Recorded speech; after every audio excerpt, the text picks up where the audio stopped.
नमस्कार, मैं हूं आपके साथ मयंक मिश्रा। आज 27 तारीख है और इस वक्त की कई बड़ी और अहम खबरें हैं। मुस्तफा खामेनेई ईरान के सुप्रीम लीडर ने डोनाल्ड ट्रंप को एक बड़ा संदेश दिया है और एक बड़ी शर्त रख दी है डोनाल्ड ट्रंप के सामने, जिसे अमेरिका के नहले पर ईरान का दहला माना जा रहा है। डोनाल्ड ट्रंप के नहले पर मुस्तफा खामेनेई का दहला माना जा रहा है और साथ ही आपको यह भी बताएंगे कि आखिर क्यों डोनाल्ड ट्रंप ने ये जो पिछले 48 घंटे से हमले रोके, इसकी वजह क्या है।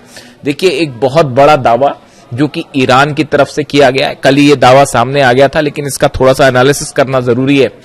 ईरान की तरफ से दो बेहद अहम दावे किए गए। पहला दावा यह है, ईरान के Islamic revolutionary guard core IRGC ने दावा किया है कि ऑपरेशन विक्ट्री 2 के तहत मध्य पूर्व में अमेरिकी सैन्य ठिकानों पर किए गए हमलों में 200 से ज्यादा अमेरिकी सोल्जर्स मारे गए हैं और कई घायल हुए हैं। ये बहुत बड़ा दावा है जो ईरान ने किया। देखिए, जॉर्डन पर जो हमले हुए, कुवैत पर हमले हुए, बहरीन पर हमले हुए, इराक पर हमले हुए, यहां पर सीधा सीधा अमेरिका के बेसिस को निशाना बनाया गया और बेहद सटीक हमले किए गए। फतह 2 से हमले किए गए, फतह 110, जुल्फिकार मिसाइल से हमले किए गए, सेजिल मिसाइल से हमले किए गए और ये तीनों मिसाइल्स का कोई जवाब ना तो पेट्रियट के पास था, ना थाट के पास था। अमेरिका के डिफेंस सिस्टम की धज्जियां उड़ गई, चीथड़े उड़ गए।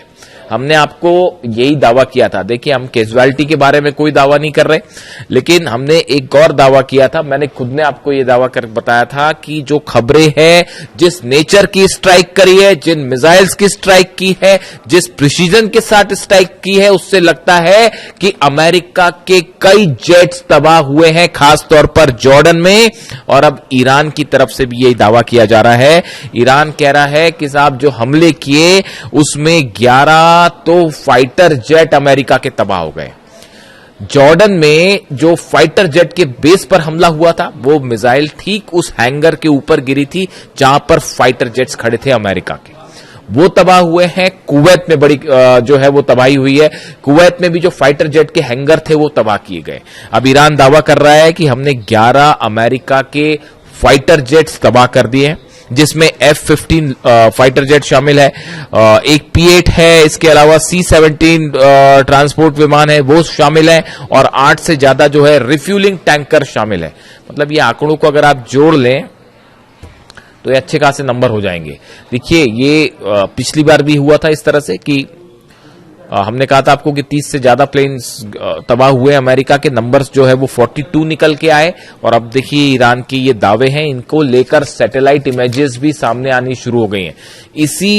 इतनी आसानी से डोनाल्ड ट्रंप पीछे नहीं हटते। ये जो हमले हुए, उसके पीछे की एक पूरी कहानी है कि आखिर क्यों डोनाल्ड ट्रंप ने ये हमले रोके, हम उसका भी जिक्र करेंगे। देखिए, एक बड़ा संदेश आया है मुस्तफा खामेनेई का, जो कि डोनाल्ड ट्रंप के नाम सीधा सीधा संदेश ये माना जा रहा है और उसमें ईरान ने ये कहा है कि अगर किसी भी तरह की बातचीत करनी है अमेरिका को, या किसी भी तरह से सीज फायर की बात करनी है, तो अब उसकी पहली शर्त यह है कि लेबनान में पूरी तरह से शांति होनी चाहिए, इजराइल के हमले रुकने चाहिए, इजराइल की सेना बाहर जाए। ये जो सीज फायर करते हैं और उसके आड़ में नेतन्याहू जो हमले कर रहे हैं लेबनान में, ये जब तक नहीं रुकेंगे तब तक कोई बात नहीं। ये सीधा सीधा संदेश मुस्तफा खामेनेई ने डोनाल्ड ट्रंप को दे दिया है कि आपसे बात ही तब होगी जब आप लेबनान में पूरी तरह से मसला खत्म, या अमेरिका ये जो इजराइल की फोर्सेस है इसको बाहर भगाइए यहां से पहले, और नेतन्याहू के हमले रुकवाइए, और ये जो सीज फायर के नाम पर धोखा देते हैं इस तमाशे को बंद करवाइए, वरना कोई बात नहीं। देखिए, अब जंग में ईरान ने लीड बना ली है। ये जो जहाज ठोके हैं, पेट्रियट सिस्टम के ऊपर मिसाइल गिरी है। ये तमाशा रूस भी देख रहा है, चीन भी देख रहे हैं और हंसी उड़ाई जा रही है डिप्लोमेटिक सर्कल में कि ये अपने बड़ा दम भरते थे पेट्रियट और थार्ड का, ऊपर मिसाइल मारी गई है। साहब, सीधी सीधी मिसाइल्स गिरी है, पेट्रियट और थार्ड सिस्टम तबाह हो गए और इतना बड़ा नुकसान हुआ। इस जंग का सबसे बड़ा नुकसान हुआ, यही वजह है डोनाल्ड ट्रंप पीछे हटा है, वरना पीछे नहीं हटता। बैठक होती है व्हाइट हाउस में, मैं आपको एक वीडियो में पहले भी बता चुका हूं। व्हाइट हाउस में बैठक हुई, पीट हेग्सेट शामिल थे उसमें, डैन केन्स शामिल थे, अमेरिका के तमाम अधिकारी शामिल थे। उसमें बताया गया कि जो नुकसान हुआ है और कैसे पेट्रियट और थर्ड सिस्टम मिसाइल्स खत्म हो रही है, सिर्फ 900 मिसाइल्स बची है अमेरिका के पास। एक महीना में सिर्फ 20 मिसाइल बन पाती हैं, और जिस तेजी के साथ ईरान हमले कर रहा है तो उसमें तो एक महीने के अंदर पूरा डिफेंस सिस्टम ही खत्म हो जाएगा। इसलिए रुके ये हमला करने से। और दूसरी चेतावनी आ गई है ईरान की तरफ से कि नेटो के जितने बेसेस है सबको ठोका जाएगा, चाहे वो तुर्की में हो, चाहे इटली में हो, चाहे जर्मनी में हो। मैं आपसे उस पर चर्चा कर चुका हूं, इसलिए इस पर बात नहीं करूंगा। तो ये 6 बेसेस ऐसे हैं नेटो के जहां पर न्यूक्लियर वेपन्स होने की बात कही जा रही है। वो सब के सब खुर्रमशहर 4 के निशाने पे, और जेलेंस्की को भी जवाब मिलेगा। अभी जो कैस्पियन सी में जहाज जलाया है ईरान का, उसका जवाब जो है वो खुर्रमशहर 4 रेडी है, और वो 5 वाला वर्जन भी जो है वो शायद पहली बार अब यूक्रेन पर ही टेस्ट किया जाए, और वो 100% यूक्रेन को जवाब मिलेगा। आप लिखवा लीजिए, चाहे तो कैस्पियन सागर में जवाब मिलेगा और या फिर जो है सीधा मेनलैंड पे हमले का जवाब मिलेगा।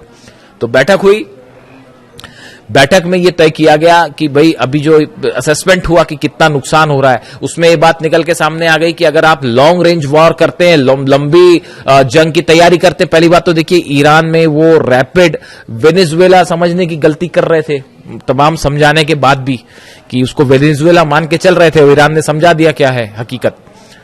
अब वो है वॉर स्ट्रेटेजी पूरी तरह से गड़बड़ा गई है। अमेरिका के जो सीनेटर्स हैं अपोजिशन के और जो कांग्रेसमैन है, उनके बयान सुनिए। डोनाल्ड ट्रंप की ऐसी तीखी आलोचना उनके प्रेसिडेंट बनने के बाद से नहीं हुई, और यह कहा जा रहा है कि मिड टर्म पोल हारना तय है डोनाल्ड ट्रंप का।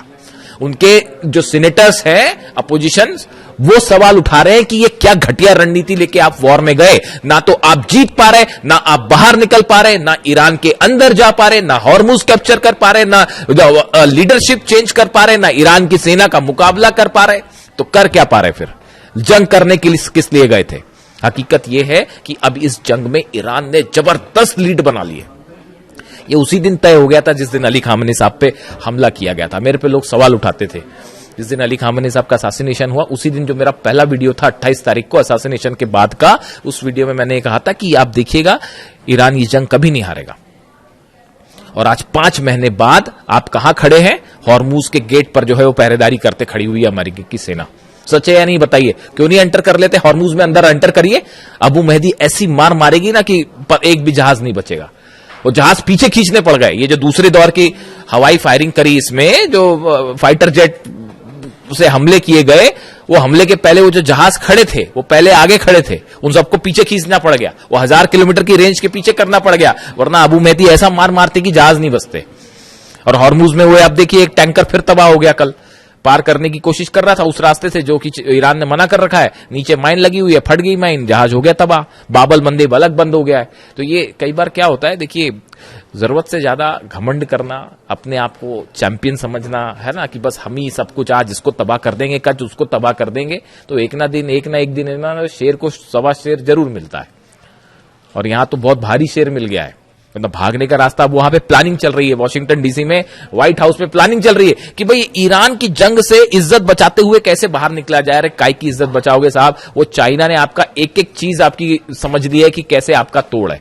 F-35 फाइटर जेट का तोड़ क्या है, F-18 का तोड़ क्या है, टॉम हॉक मिसाइल गिर गई और तो और छोड़ दिया। इससे बड़ी बात और क्या होगी? वो ईरान जो मलबा दिखा रहा है टॉम हॉक मिसाइल का, टॉम हॉक मिसाइल को मार के गिरा देने का मतलब आप समझते हो?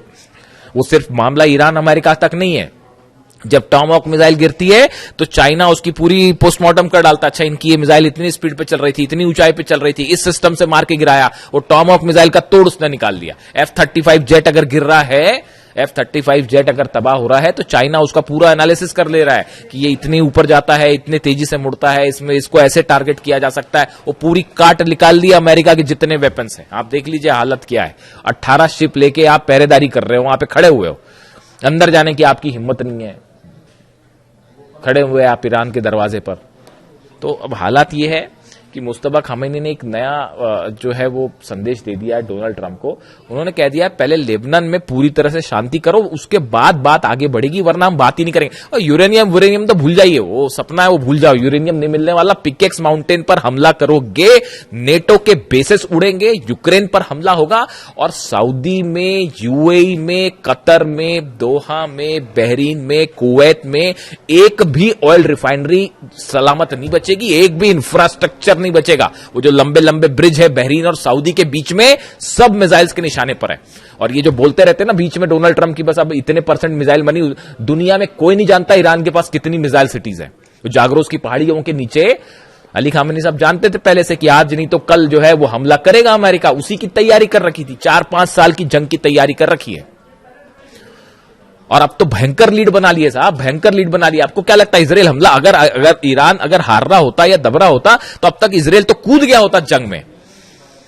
तो उसको पता है कि अगर जंग में आप कूदोगे उसके बाद तेल अवीव पे और हाइफा में ऐसे हमले होंगे इस बार कि मतलब रुकेगा भी नहीं वो मामला। तो अभी वो प्लान चल रहा है एक और, फिर जा रहे नेतन्याहू जी जा रहे हैं मिलने के लिए डोनाल्ड ट्रंप से, और वहां जाके देखते हैं मुलाकात में क्या होता है। वहां पे एक नया फिर प्लान, नया षड्यंत्र शायद जारी हो कि अब ऐसे हमले करेंगे वैसे हमले करेंगे अभी। लेकिन एक नई थ्योरी चल रही है, इस पे अलग से बात करेंगे। वो यूक्रेन ये जो बैठक हुई जिसकी मैं जिक्र कर, अच्छा पहले मुस्तफा खामेनी साहब की बात कर लें। इन्होंने जो ये संदेश दिया लेबनान वाला, इसको गेम चेंजर माना जा रहा है। वो जो है उन्होंने कहा हम अपने न्यूक्लियर प्रोग्राम पे कोई बात नहीं कर रहे, हम स्ट्रेट ऑफ हॉर्मुज पे बात ही नहीं कर रहे, वो तो बंद है, वो कोई नहीं खुलवा सकता। ईरान की परमिशन के बिना खड़ा हुआ अमेरिका, 5 महीने से खड़ा हुआ, स्ट्रेट ऑफ हॉर्मुज बंद है। वो जब ईरान का मन करता है खोलता है, जब मन करता है बंद कर देता। क्या कर पाए आपके एयरक्राफ्ट कैरियर दुनिया के? अब्राहम लिंकन क्या कर पाए और जेरल्ड आर फोर्ड क्या कर पाए? और वो लॉन्ड्री में आग लग गई तो भग लिए, वो अलग। तो बेइज्जती हो रही है वो अलग हो रही है, सैनिक मर रहे हैं, थार्ड सिस्टम तबाह हो जा रहा है, जहाज में आग लग जा रही है, हरा पानी रहे, हरा तो छोड़िए खुद ही पिटे जा रहे हैं। क्या कि सुप्रीम पावर दुनिया की, सबको समझ में आ गया कोई सुप्रीम पावर नहीं है भैया। और मिसाइल के मामले में Iran is the new supreme power of the world, super power of the world, इसमें कोई शक नहीं है। वो कई लोग फिर अभी भी इस तरह के मैं सवाल देखता हूं कि रूस मदद कर रहा है और चाइना मिसाइल में मदद कर रहा है। ईरान को मिसाइल के मामले में किसी की मदद की जरूरत है? अभी भी आपको लगता है कि किसी और की मदद की जरूरत है? हाँ, मान लिया सैटेलाइट की मदद मान सकते हैं हम, सैटेलाइट मदद कर रहा है रूस, चीन सैटेलाइट से मदद कर रहा है, क्योंकि सैटेलाइट प्रोग्राम है नहीं तो बैन कर रखा था आपने, वरना वो ईरान बताया ईरान को आप ये बैन्स वैन हटा लीजिए। उसके बाद देखिए ईरान कैसे तेजी से तरक्की करता है। वो ह्यूमन ब्रेन बना लिया उसने, एक वो जो खबर बताई थी मैंने आपको, ह्यूमन ब्रेन की सेल्स बना के एक आर्टिफिशियल ब्रेन बनाने, मतलब वहां पे जो है आप देखिए ईरान में जो साइंटिस्ट हैं कितनी तेजी के साथ काम कर रहे हैं। ये तब है जब वो 30 साल से बैन लगा हुआ है, तो हाहाकार मच जाता है दुनिया में। जरा से जो है बैन्स लगते हैं, कहीं कोई टैरिफ लग जाता है तो हाहाकार मच जाता है। और 30 साल से वो अली खामेनी साहब का ईरान जो है वो 30 साल से बैन भी झेल रहा है, उसके बाद भी देखिए आज घुटने पे हैं सबके सब।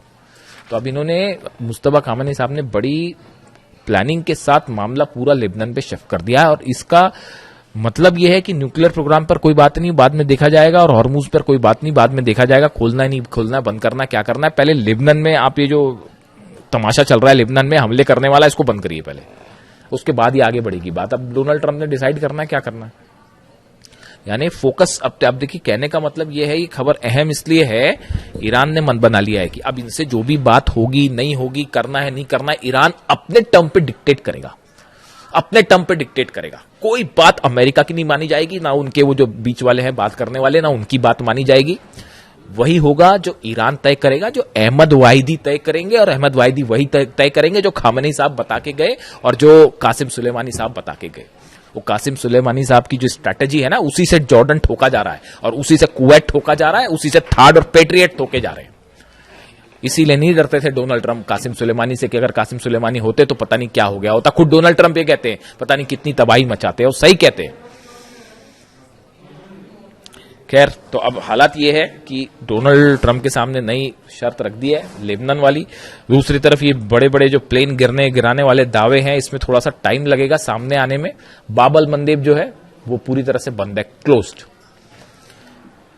ईरान ने हुतीस की मदद के लिए बैलिस्टिक मिसाइल ड्रोन्स का एक बड़ा जखीरा तैनात कर रखा है यमन में, खासतौर पर बाबल मंदेब के आसपास। और लगातार जो है वो लड़ाई चल रही दोनों तरफ से। आपने देखा ही कल यमन में किस तरह से हमले हुए, और सऊदी लेड फोर्सेस और हूती के बीच में आमने सामने की जंग शुरू हो गई। कई गाड़ियों को आग लगा दी गई। जिस तरह से ऑयल रिफाइनरीज पर सऊदी पर हमला हुआ, पूरी दुनिया देख रही है। सबसे बड़ी जो आपकी जो ऑयल रिफाइनरी है अरामको, उसकी एक यूनिट पर जिस तरह से मिसाइल्स गिरी हैं, बैलिस्टिक मिसाइल, पूरी दुनिया देख रही है किस तरह से यानबू में और दूसरी एक जगह जो है वो हमले हुए, और उसको कोई नहीं रोक पाया। तो अमेरिका तो फेल है ही पूरी तरह से, वो अपनी रक्षा नहीं कर पा रहा, तो सऊदी की रक्षा क्या करेगा। और ये प्लान चल रहा है, देखिए प्लान चल रहा है। खुद नहीं लड़ सकते तो बोले क्या एक नया मोर्चा खोल देते हैं, यूक्रेन को लड़ाओ ईरान से साहब। हथियार हम देंगे वहां लड़ना ताकि हमारे बेस पे हमला नहीं। आपने क्या समझ रखा है ईरान को और क्या समझ रखा है अहमद वाहिदी साहब को? यूक्रेन हमला करेगा तो वो क्या जॉर्डन पे हमला रुक जाएगा?